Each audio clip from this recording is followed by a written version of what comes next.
Maintenant, on va traiter la règle générale du développement et de factorisation. Pour cela, on va utiliser deux figures.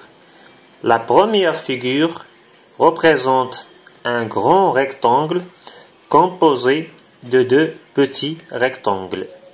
La surface du grand rectangle, c'est-à-dire la surface totale, représentée par ST, égale à la surface du premier rectangle, S1, plus la surface du deuxième rectangle, S2. C'est-à-dire, la surface totale égale à quoi?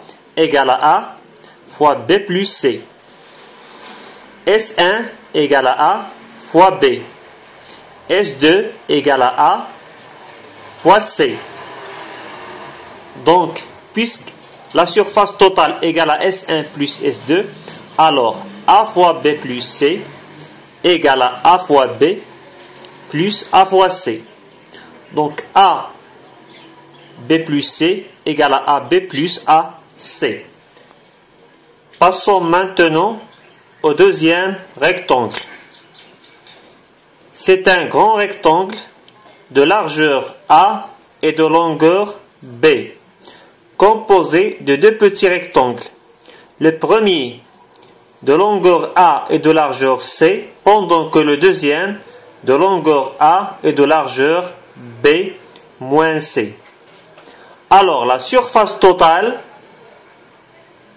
ou la surface de deuxième rectangle, c'est la surface totale moins la surface du premier rectangle. C'est-à-dire S2 égale à ST moins S1. Or, on a ST égale à A fois B. S1 égale à A fois C. Pendant que S2 égale à A fois B moins C. Puisque S2 égale à ST moins S1, donc A fois B moins C égale à A fois B moins A fois C. Alors, AB moins C égale à AB moins AC. Maintenant, on va conclure la règle générale du développement et de factorisation. On a A fois B plus ou moins C égale à AB plus ou moins AC.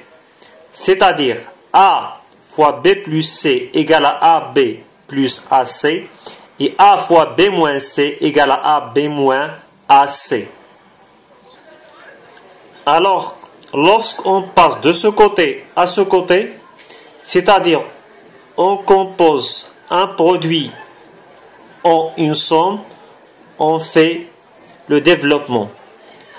Réciproquement, lorsqu'on passe de ce côté à ce côté, c'est-à-dire on rend une somme un produit, on fait la factorisation en utilisant le facteur commun CA.